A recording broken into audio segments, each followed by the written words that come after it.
சமையலில் வாழைக்காய் வறுவல் பண்ணுறது எப்படின்னு செய்து காட்டுறேன். அதாவது கல்யாண வீட்டில் செய்கிற வாழைக்காய் வறுவல் எப்படி செய்கிறதுன்னு இன்றைக்கி செய்து காட்டுறேன், பார்க்கலாம்.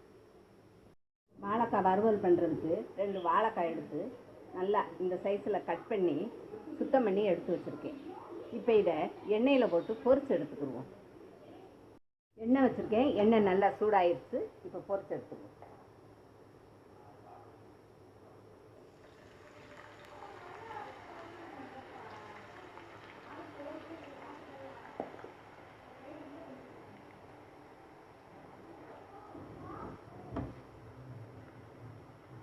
நல்லா எண்ணெயில் வேறு கொஞ்சம் பரட்டி விடுங்க.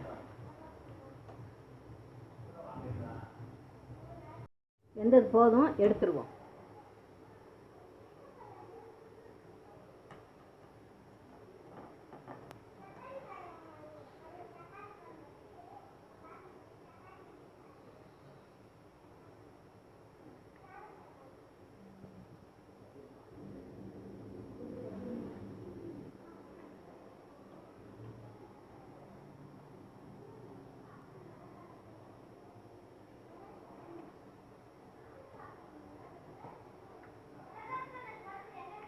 மீதி இருக்கிறதையும் ஒரு சேர்த்துடும்.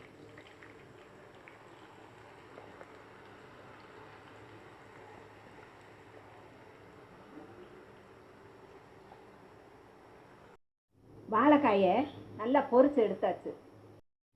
அடுத்து இந்த வாழைக்காய் வறுவலுக்கு வேண்டிய மசாலா பேஸ்ட்டு ரெடி பண்ணிக்கிடுவோம்.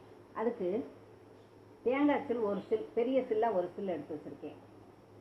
சோம்பு 1½ ஸ்பூன், பூண்டு பல் ஒரு 4 பல் எடுத்து வச்சுருக்கேன். கருவேப்பிலை ஒரு 4. இதை இப்போ மிக்சியில் ஓட விட்டு பேஸ்ட்டாக எடுத்துக்கிடுவோம்.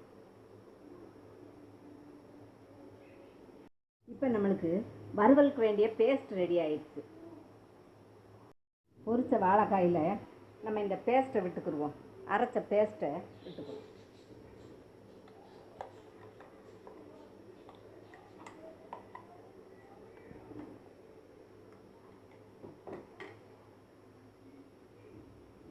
ஒன்றரை ஸ்பூன் மிளகாய்த்தூள்,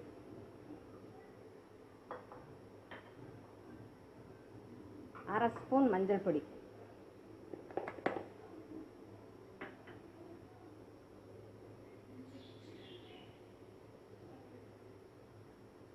உப்பு சுவைக்கு தகுந்த மாதிரி சேர்த்துக்குருவோம்.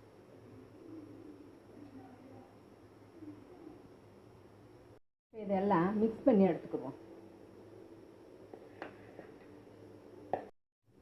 அந்த வறுத்த வாழைக்காய் கூட அரைச்ச பேஸ்ட்டு, அப்புறம் மஞ்சள் பொடி 1/2 ஸ்பூனு, மிளகாய் வத்தல் பொடி ஒரு 1½ ஸ்பூனு, கொஞ்சம் உப்பு போட்டு நல்லா இதே மாதிரி மிக்ஸ் பண்ணி எடுத்து வச்சுக்கோங்க. இந்த வாழைக்காயை இப்போ எண்ணெயில் போட்டு நம்ம பொரிச்சு எடுத்துருவோம். எண்ணெய் சூடாயிடுச்சு, எண்ணெயில் போட்டு பொரிச்சு எடுத்துக்குவோம்.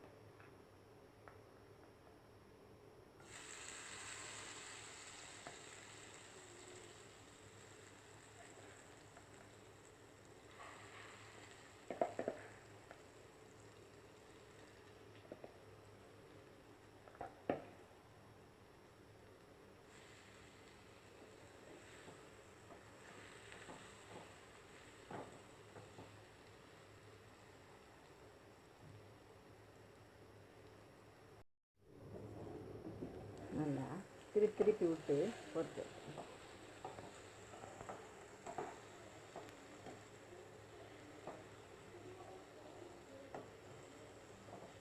கொஞ்சம் நேரத்துக்கு ஒருக்கா திருப்பி விடுங்க.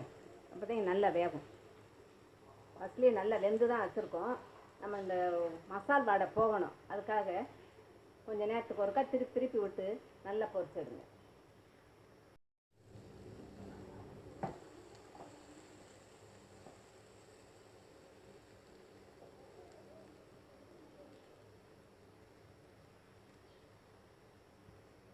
பாருங்க, இப்போ நம்மளுக்கு வாழைக்காய் வறுவல் ரெடி ஆயிடுச்சு.